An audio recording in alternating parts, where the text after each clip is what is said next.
This hour on I-24 News. Rex and I have been talking about this for a long time. We got along actually quite well, but we disagreed on things. President Trump has fired his Secretary of State, Rex Tillerson. Mr. Trump said that he and Tillerson lacked chemistry and often clashed over policy. Plus, the British government has given Russia until midnight Tuesday to respond to allegations that Moscow was behind the poisoning attack of a former Russian spy and his daughter. Meanwhile, Russia is threatening military action against U.S. forces in Syria if they target the Assad regime. From the I-24 News studios in Times Square in New York, this is Crossroads with David Schuster and Tal Heinrich. President Trump has delivered a major shakeup in his national security and foreign policy team. The president fired U.S. Secretary of State Rex Tillerson and replaced him with CIA Director Mike Pompeo. Tillerson was reportedly blindsided by the decision and only learned about it when he saw this tweet from President Trump announcing the change. There are reports that White House Chief of Staff John Kelly spoke to Tillerson this past Friday and warned that Tillerson might be asked to step down. Speaking to reporters outside the White House en route to California, President Trump said the decision came down to chemistry. We have a very good relationship for whatever reason. Why do people get along? I've always, right from the beginning, from day one, I've gotten along well with Mike Pompeo. And frankly, I get along well with Rex, too. And, you know, I wish Rex a lot of good things. I think he's going to be very happy. I think Rex will be much happier now. But I really appreciate his service. Secretary Tillerson also spoke about the bombshell announcement. He delivered a very emotional address from the State Department today. I received a call today from the President of the United States at a little after noontime from Air Force One, and I've also spoken to White House Chief of Staff Kelly to ensure we have clarity as to the days ahead. I close by thanking all for the privilege of serving beside you for the last 14 months. Importantly, to the 300+ million Americans, thank you for your devotion to a free and open society. I'll now return to private life as a private citizen, as a proud American, proud of the opportunity I've had to serve my country. God bless all of you. God bless the American people. God bless America. Let's bring in I-24 News anchor Shayna Stulen, who joins us live from the State Department. And Shayna, is there agreement or disagreement between the State Department and the White House about why Tillerson was fired?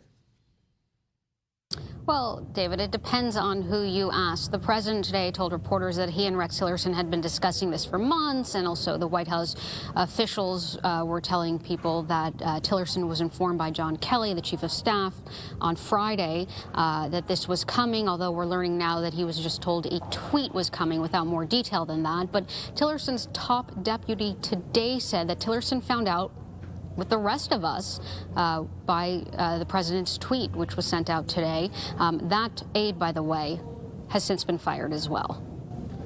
Shayna, what kind of Secretary of State will Mike Pompeo be? That's an interesting question. He was a very tough and outspoken congressman when he served in the House, and the president really admired his tough stance too on Iran when he was in the CIA, and that matters because one of the big disagreements that Tillerson and President Trump had was over the Iran deal. Tillerson wanted to stay in the deal. The president wanted to either fix it or nix it, and so having a Secretary of State that's tough on Iran and that will go to European allies and pressure them to get on tough on Iran too is clearly of paramount importance to the president right now.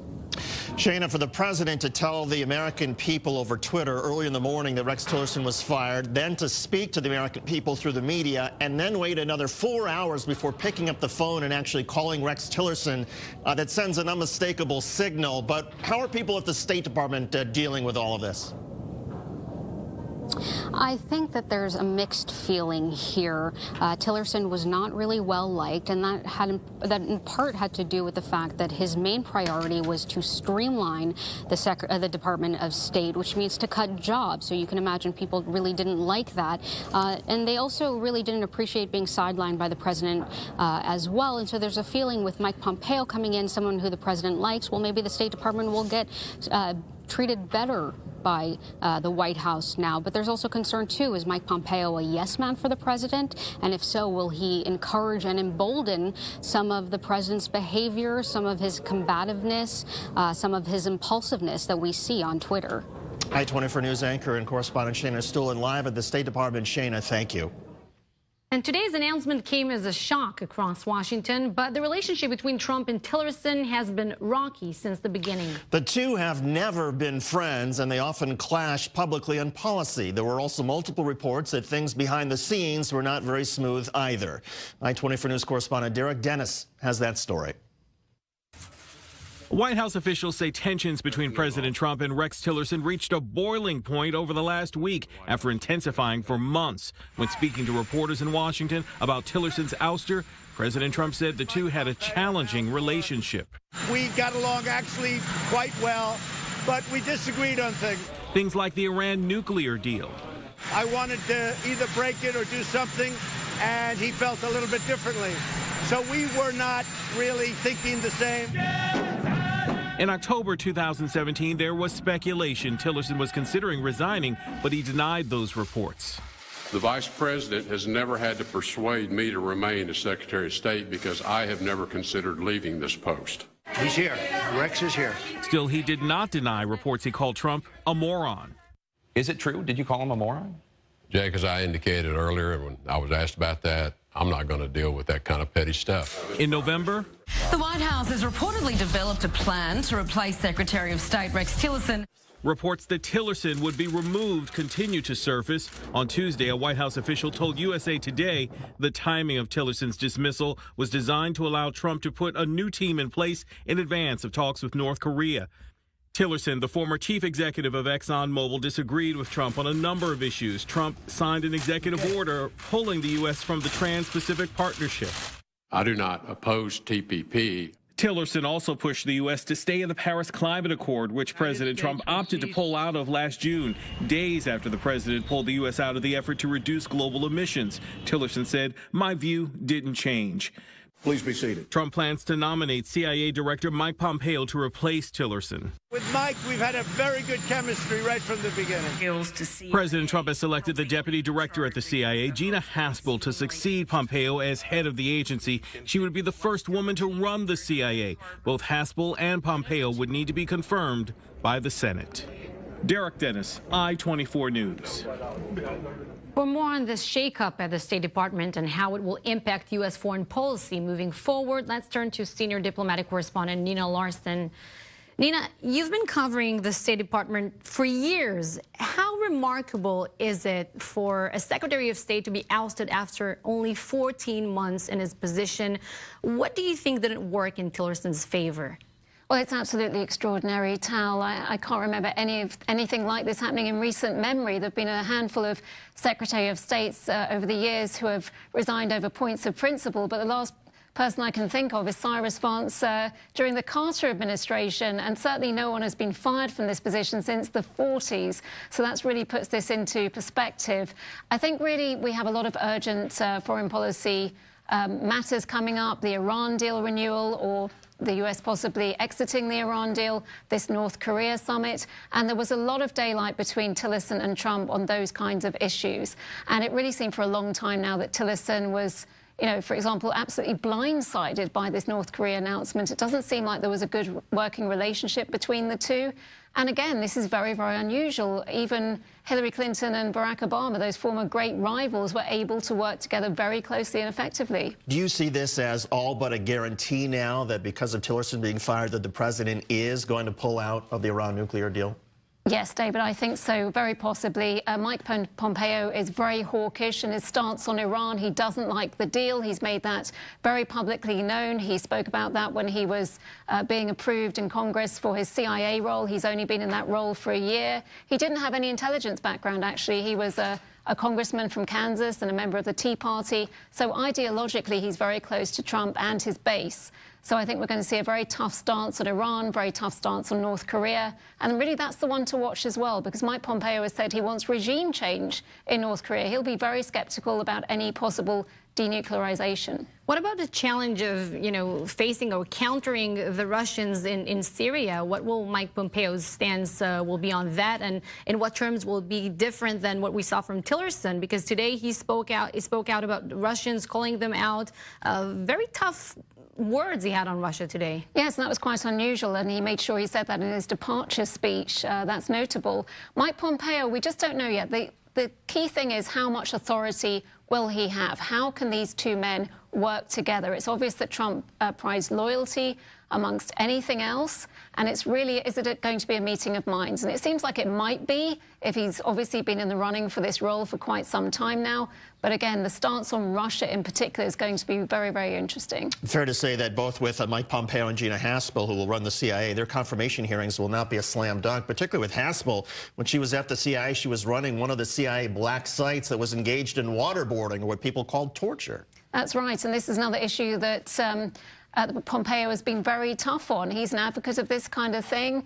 He's a big supporter of NSA surveillance, very tough on Edward Snowden, for example, wants to see him removed from Russia and he even mentioned a death sentence, which is very extreme. But that's the kind of individual we're going to see as Secretary of State. It's just a question of how political he'll be. And his deputy, of course, Gina Haspel, they work very closely together, and she'll run the CIA. Senior diplomatic correspondent Nina Larson. Nina, thank you. Appreciate it. Still ahead, the British government has given Russia a deadline to explain the poisoning of a double agent on British soil. Outgoing U.S. Secretary of State Tillerson initially went further than the White House in blaming Russia. Meantime, Russia is taking aim at the United States and threatening military action against U.S. forces in Syria if they target the Assad regime.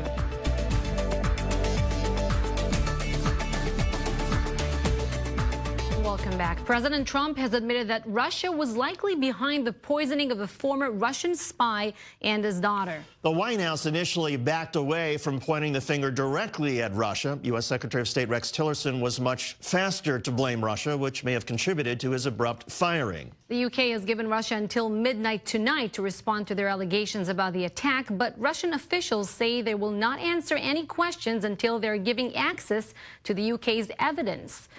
International Affairs correspondent Bianca Zanini has more.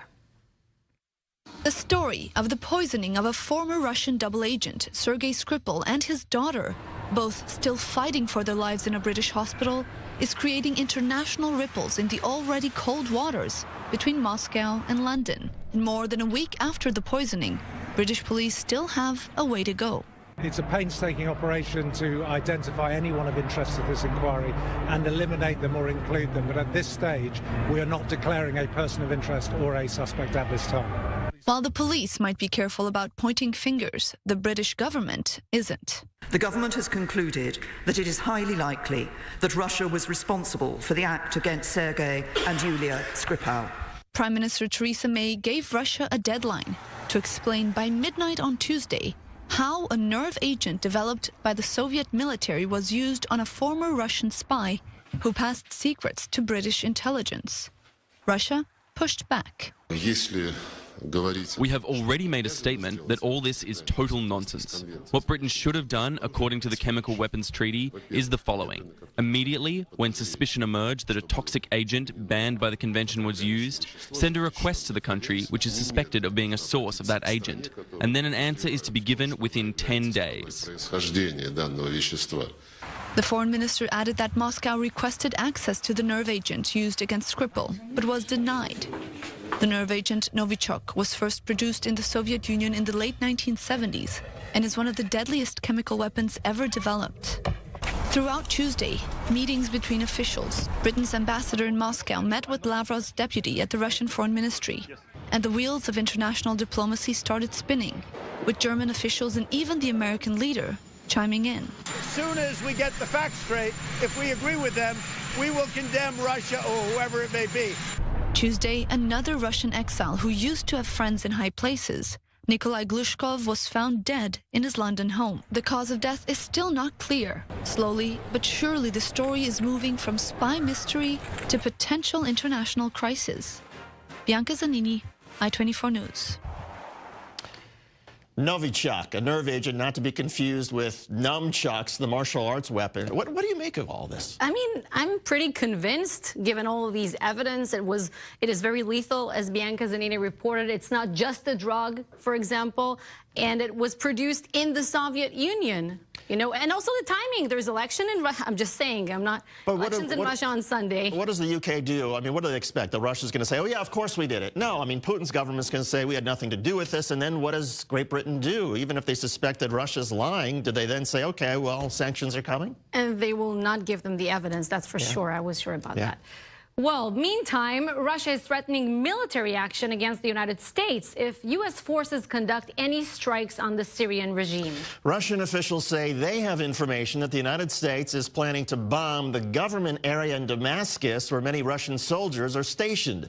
The announcement from Russia comes in the wake of U.S. Ambassador to the United Nations Nikki Haley saying that the Trump administration was prepared to act in Syria if the United Nations could not end the regime attacks on Ghouta.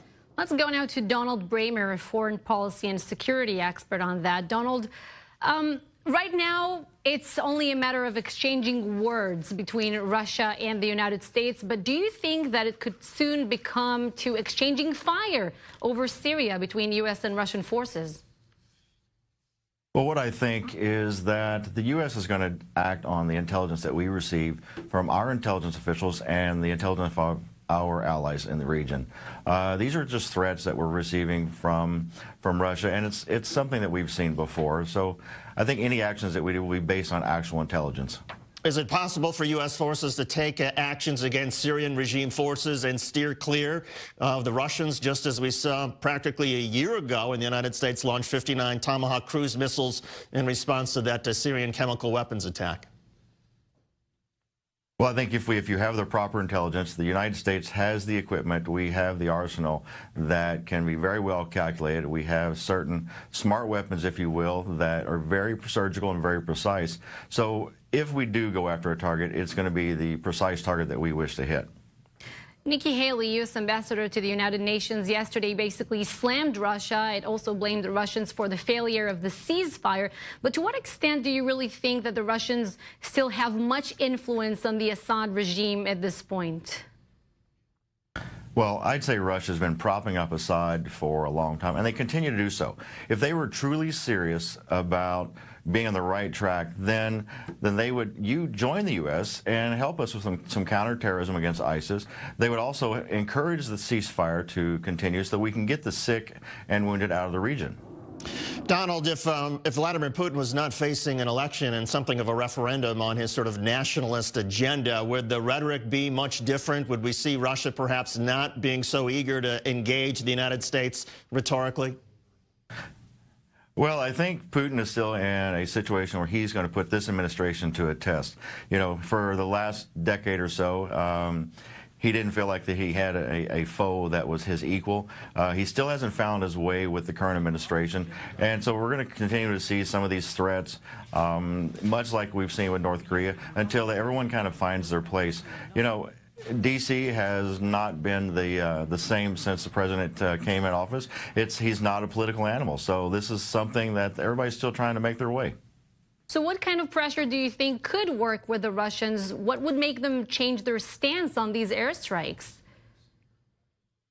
Well, I think if once they see that the U.S. is serious, that we have our allies that have our back, I think they'll back down. I think that if you read the article that came out on MSNBC earlier today, you know, they're talking about the U.S. and its ally using actors and putting elderly in place so that they can blame a chemical attack. You know, it's rhetoric, it's propaganda. It's something that Putin and his administration have been very good at for years. And I think that we're just going to continue to see this until they actually feel like this is a new game in town. Donald Bramer, foreign policy and security expert, thank you for this analysis. And thank you.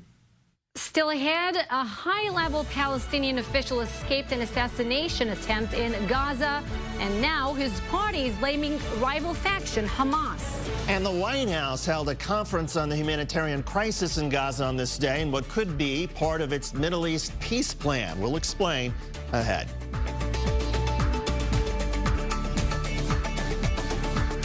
Prime Minister of the Palestinian Authority has survived an assassination attempt in northern Gaza. Rami Hamdallah's convoy was targeted shortly after they crossed into the Gaza Strip. They were on their way to the opening of a new water treatment facility. Senior Middle East correspondent Mohammed Al-Qasim reports.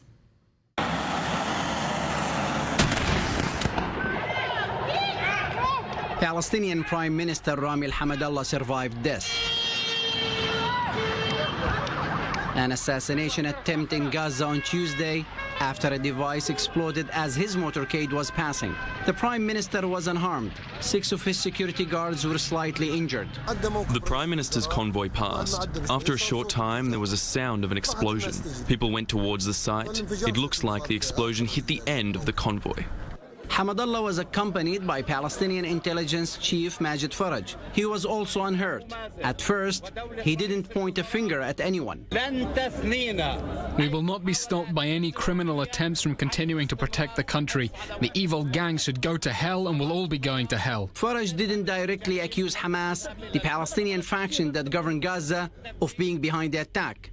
But when asked by a reporter, it is early to accuse anyone, but whoever is controlling Gaza is responsible for securing the scene.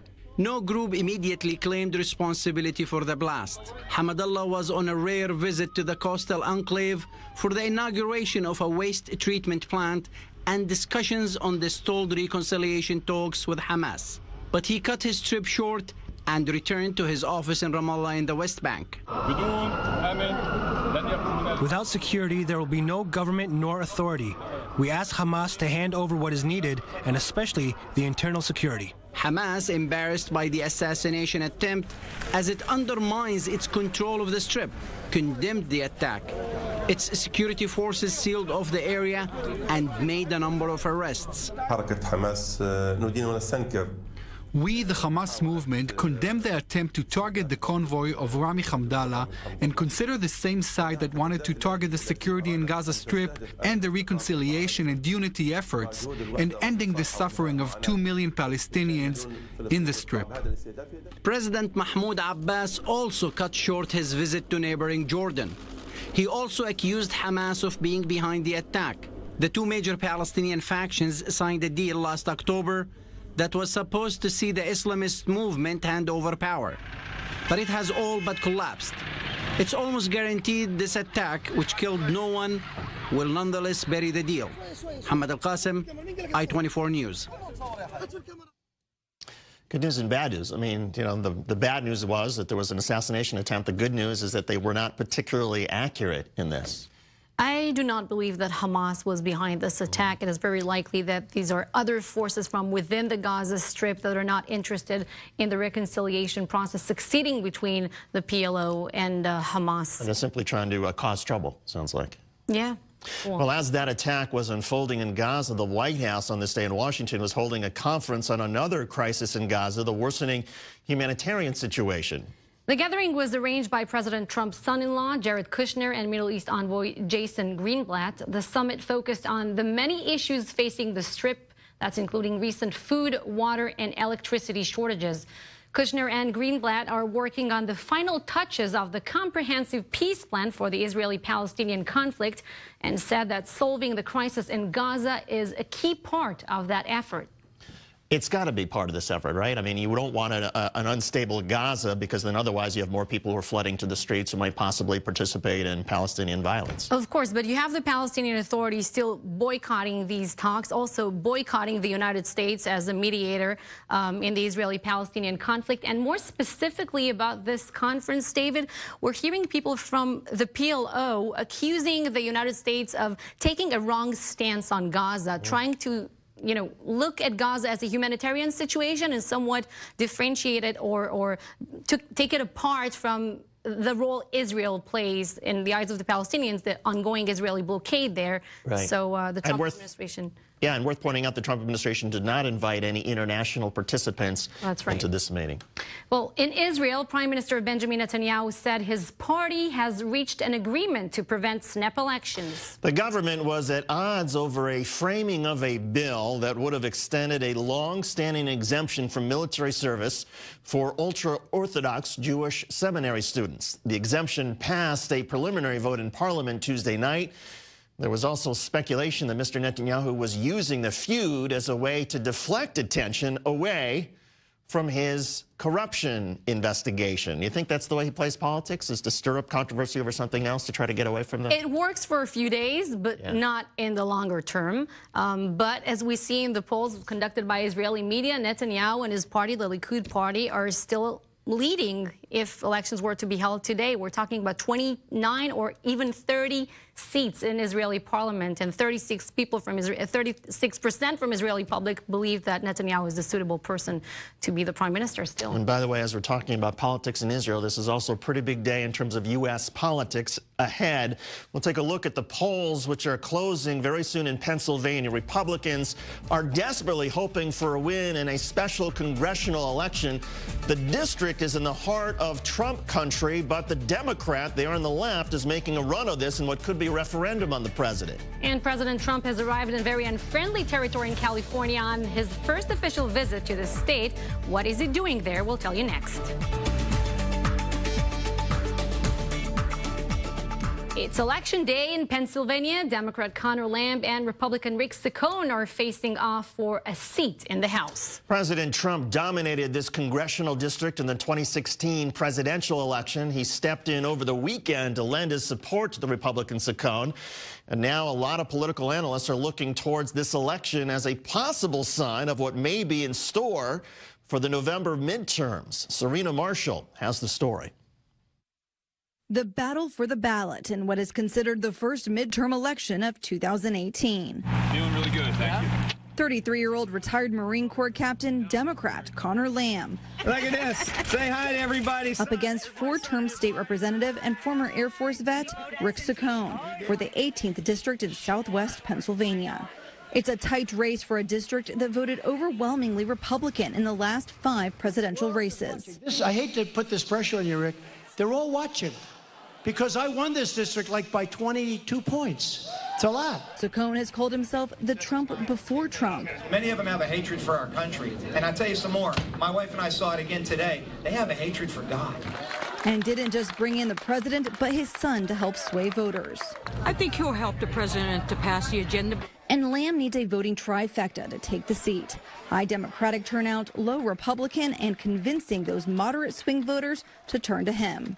Even with those tough odds, most polls have him within 5 points, which has Lamb keeping his distance from Washington ties. This is a local race. People are voting for either me or Rick Saccone.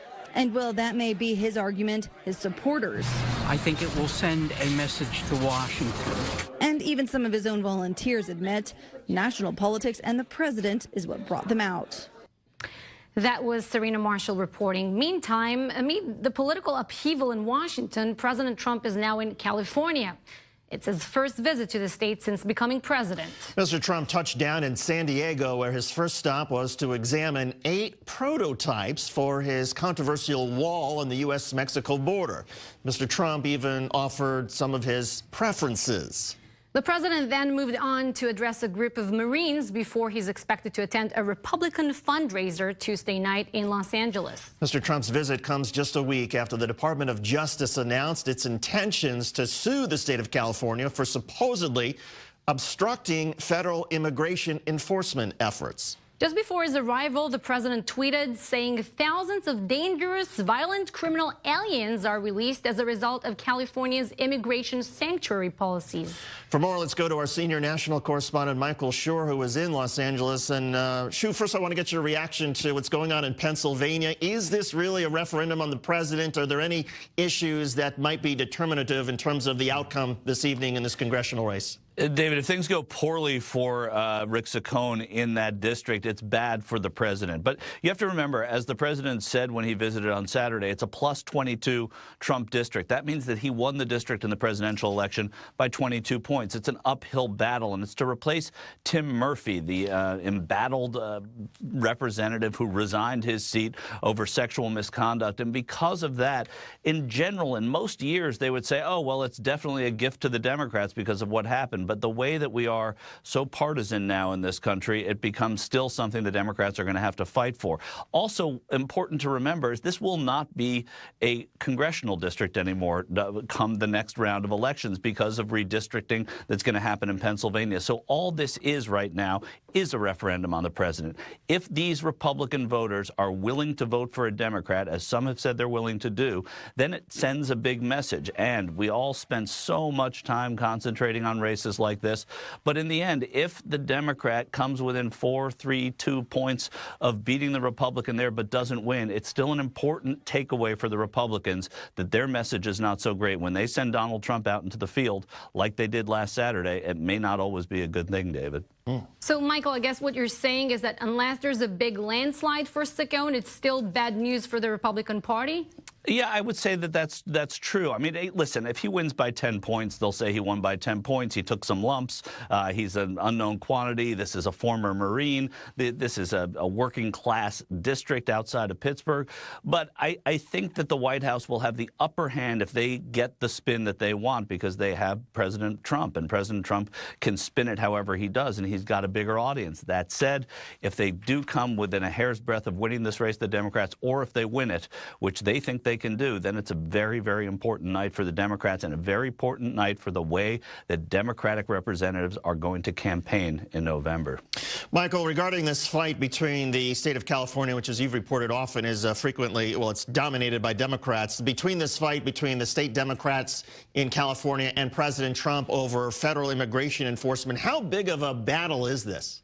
Well, it's not as big a battle in California as it is in the rest of the country, the way the president is projecting it. So here in California, it's something that they have come to expect because of the skew in Democratic politics in this state. As a matter of fact, this was a 2-to-1 state for Hillary Clinton in the last election in 2016.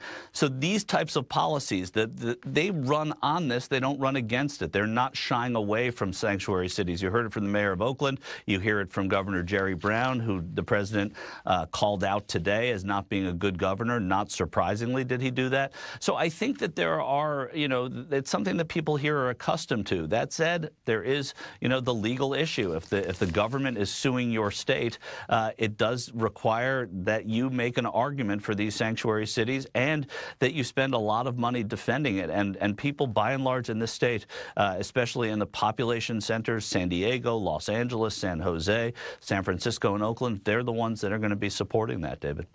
Michael, you're in Los Angeles now. How is the city preparing to welcome the president? With rain, Tal. We rarely get the president, and we rarely get rain here in Los Angeles, so we get both today.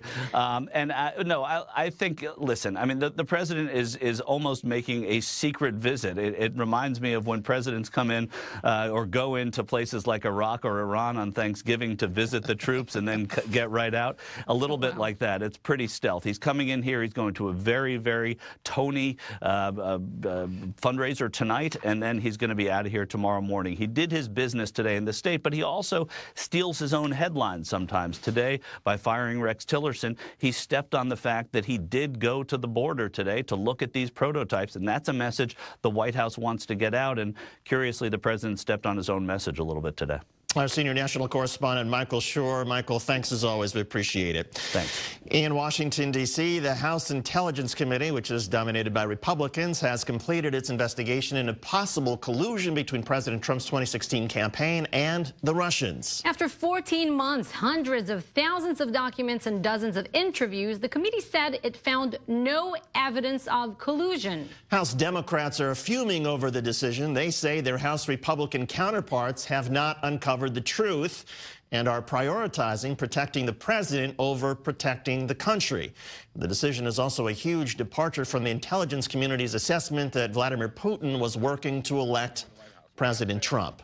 Let's bring in Jeannie Zaino, a professor of political science at Iona College. And Jeannie, we sometimes like to say that everything in Congress is politically driven, particularly some of these committees. How effective is it politically, though, for the Republicans to essentially say to the rest of the country, there's nothing here?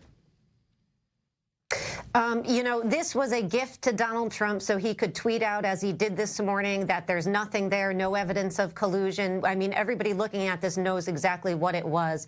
I think the truth is, even when you talk to people on the Hill, they will tell you that this investigation by the House, or we could probably call it a supposed investigation, had very little water to it from the beginning with all the shenanigans going on with Devin Nunes. It was seen as such a partisan effort from the start that most people just kind of turned their heads and said, we're going to wait and see what Bob Mueller comes out with, because that's really what matters. And I don't think anybody is surprised that the Republicans have come out with this decision.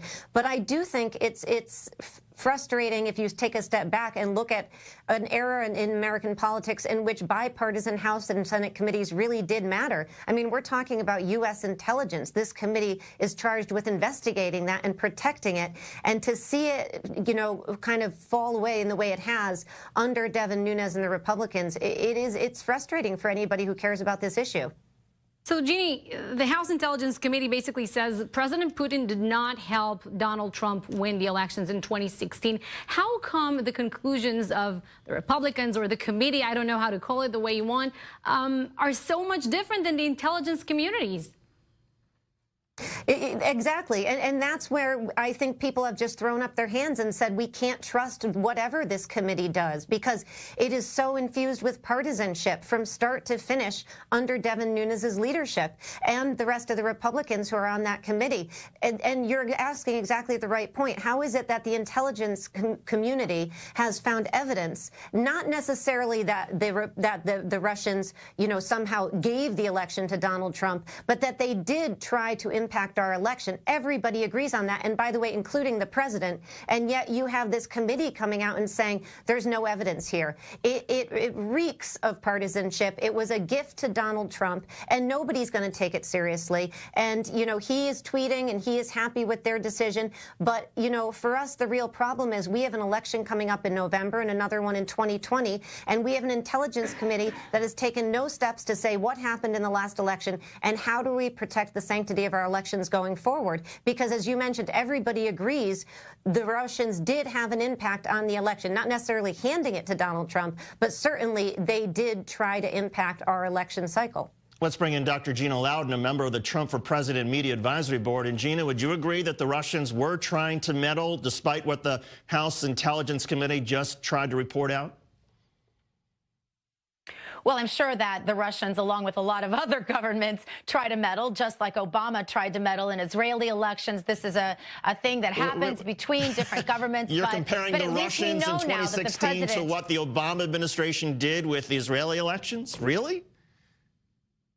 I think governments meddling in other governments' elections is unsavory no matter how you go about it. But we know that the Russians and probably other countries are always going to try to meddle in our elections. The point here is that the Democrats have spent millions and millions of dollars on an investigation that yielded absolutely nothing other than collusion between the Democrats and we know a lot of things that went down with them. So you look at the various things that we've seen out of Hillary, the Clinton Foundation, the sales of uranium, and the rest of it, you know, where the true collusion took place.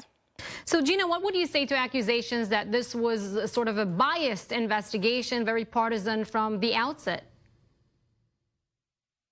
Yeah, I would say that it was very partisan. I mean, we know that it was funded because of a fake Russian dossier that was funded by the Democrat National Committee. This is about as corrupt as Gina, anything could be. Gina, we're going to stop you there because actually the evidence that the House Intelligence Committee produced was that the FBI began its investigation before the dossier and before those claims were made. So there was an investigation of Russia meddling before any of this came out. But Jeannie Zaino, what do you make of the politics in this? Does this bleed over? Jeannie Zaino, does this bleed over to the special counsel investigation and set up that for a political divide as well? I do think, you know, I think that Bob Mueller has done a good job of trying to, you know, keep focused. I think Bob Mueller has done a good job of trying to stay out of that. But I think, you know, people are going to look at whatever his findings are through a partisan lens, unfortunately. But it doesn't, you know, we do have a real issue here. There have been attempts to meddle in the election, and those need to be investigated, and we have to figure out how to protect our election cycle going forward. And unfortunately, we have an administration, even though there is money that should be going to protect our elections in 2018 and 2020, not one dime of that money has been spent under this administration. And that is not good for anybody. It's not good for the Republican Party. It's not good for the Democratic Party. It's not good for Americans. So, you know, unfortunately, this is all tinged with partisanship, and we are going to be left with a potential another problem in 2018, depending on what happens with the Russians or, as Gina mentioned, whoever else gets involved. Gina, if you are Robert Mueller today, what's your reaction to these conclusions from the House Intel Committee? I mean, I think that my reaction would be that they better get it together, that we realize now, you know, where the corruption is coming from, where the collusion is coming from. And yes, it was Donald Trump, if you all remember back, right before the election saying, something's fishy here. I think somebody's messing with our elections. And remember, it was the Democrats saying, oh, he's crazy. That's insane. Nobody's meddling with the elections. Now we find out, going back to 2014, that certainly Barack Obama knew that the Russians were trying to meddle and did absolutely nothing, and then tried to paint the president as crazy, President Trump, during the campaign when he was saying he was concerned about meddling. Yes, this is a problem. Fraud is a problem. Meddling is a problem. Illegal voting is a problem in the United States. We want voter integrity, and I think Americans are onto this now, and I think we'll see a lot done about it prior to 2018 midterms and also prior to 2020. I think Americans also want facts and evidence, and hopefully that's what everyone will focus when Robert Mueller comes back with his conclusions, which we expect sometime later this year. Jeannie Zaino, professor of political science at Iona College, and Dr. Gina Loudon, a member of the Trump for President Media Advisory Board. Thank you both. Coming up on Crossroads, the heartbreaking reality for more than 100,000 students in New York City living on the streets. And Israel's entry for the 2018 Eurovision Song Contest is now an early favorite to win. Her top trending song is just ahead.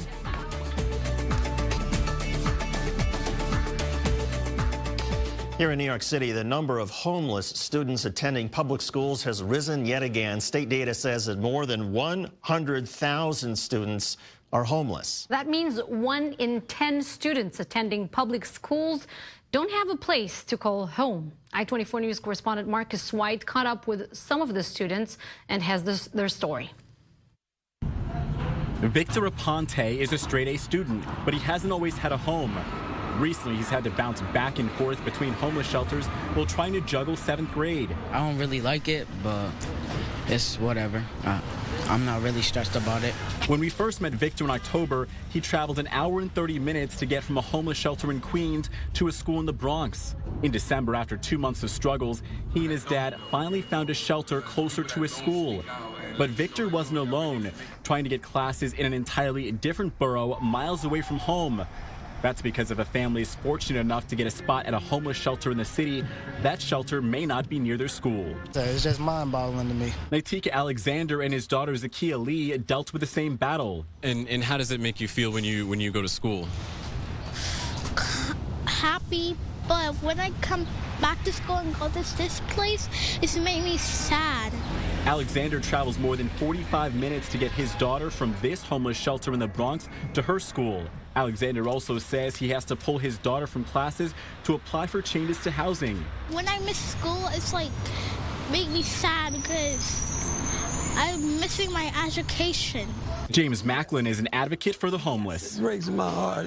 It should break any decent human being's heart to hear about a child being homeless. Macklin is also the director of outreach at the Bowery Mission, a shelter that's not run by the city. He let us see the inside of what the mission looks like, where people sleep, shower, and eat.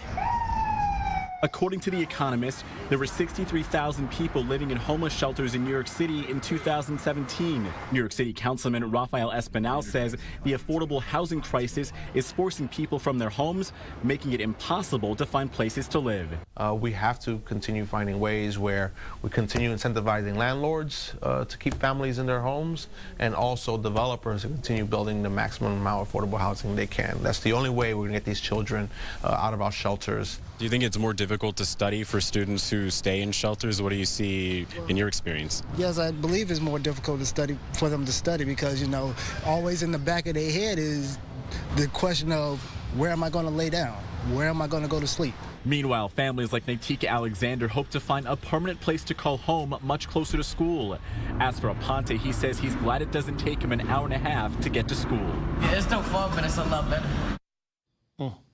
My 24 News correspondent Marcus White joins us now in studio with more. And Marcus, what jumped out to you in speaking with these students? Really just how resilient they are. You can imagine how difficult it is to be a student sometimes, but these two students that we talked to actually are doing very well in school. Zakiya Lee, the young lady that we spoke to, very much enjoys her education. Her father actually says that he believes that she's sad because of the family situation, but she does not show it. And then also Victor Aponte, the 7th grade student who we spoke to, doing excellently well in school considering his situation. He sounded like a grown-up, like an adult to me when he spoke to you, to be honest. What other types of issues are these homeless students are facing? What else can you tell us about the daily challenges? So many of them are often absent from school. As you heard in the piece, many of them have to go with their parent to apply for changes to housing, so they miss school. They miss school for other reasons, according to some reports, upwards of a month out of the whole entire school year for these homeless students. Also, the numbers of these students who don't have homes, they're regularly late to school because of their long commute. They're absent a lot. And also on state exams, they score an average of 20 points lower than other students in school. And then on top of that, their graduation rate is about 20% lower than other students who attend school. Real quickly, is the city doing anything to try to reverse this trend? So they're trying to put some funding towards helping these students get supplies. As we know, that's very difficult. And also just making sure that they have somebody that they can reach out to talk to deal with any difficulties that they have. Correspondent Marcus White, terrific piece. So sad, but Marcus, thank you. We appreciate it. Coming up, we'll shift gears and go to a lighter note, and that is Israel's 2018 Eurovision entry. It's creating global waves. We will get a sneak peek at Netta Barzilai's catchy song.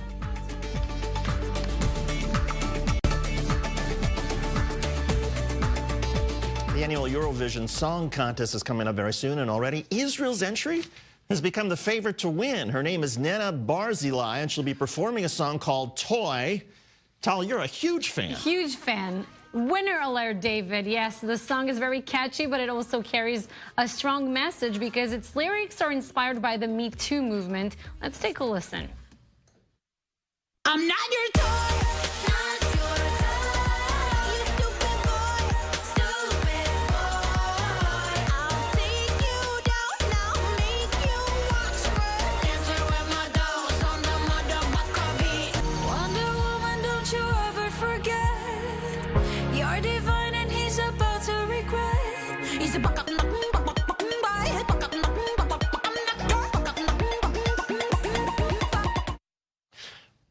Top 3. What is it that it takes to win Eurovision, and why this particular song? Well, you have to have a certain gimmick. It has to be catchy. I mean, I've been listening to this. It leaked out to the internet, a few days ago, and I've been listening to this every day, a couple of times. Yes. You're addicted. I am addicted, and I'm a huge fan of Netta Barzilai. I think Israel has very good chances to win this contest this year. All right, we'll see. Well, we have lots more coming up on Clear Cut with Michelle McCory. Michelle, what did you think about Israel's entry to the Eurovision, and what's on the program tonight? Tell that chicken move is kind of catchy. I can see that catching on, maybe the next Macarena. Let's see. As for what's coming up on Clear Cut, well, with Tillerson out as Secretary of State, we're focusing on what that means for U.S. foreign policy, particularly in the Middle East. Now, Trump stressed that the Iran deal was a major issue of disagreement between himself and Rex Tillerson.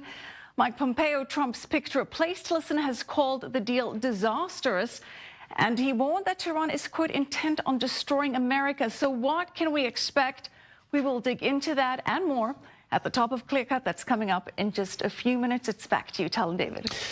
All right, finally, Tal, so this story is particular for you because a lot of people on the internet are freaking out over a Shih Tzu crossed with a poodle. It's actually called a Shih Poo.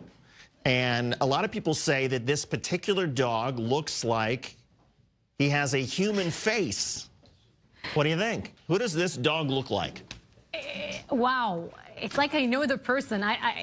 Nicolas Cage. Nicolas Cage. Oh Nicolas Cage. Doesn't it kind of look like Nicolas? Here's the dog with its friend. And again, it looks like Nicolas Cage. Did you come up with it or the internet come up with it? The internet has going crazy. I mean, people are freaked out thinking, oh my God. Oh, it's crazy. The one on the right is a dog. The one on the left is just a is Nicolas Cage. It's Nicolas Cage. Apparently, the owner of this dog, who's from Boston, didn't realize that the dog had sort of a face like humans until she took these pictures and showed her friends, and they all passed out. That's like, oh my hilarious. God. She never thought of it? No, she didn't notice until somebody said, look at it. So, what do you know? That's amazing. Be careful what you wish for with your dogs. Send us pictures of your pets. Maybe we'll find something interesting. Well, that does it for this hour of Crossroads. Stay with us on 924 News for much more ahead. We'll be right back.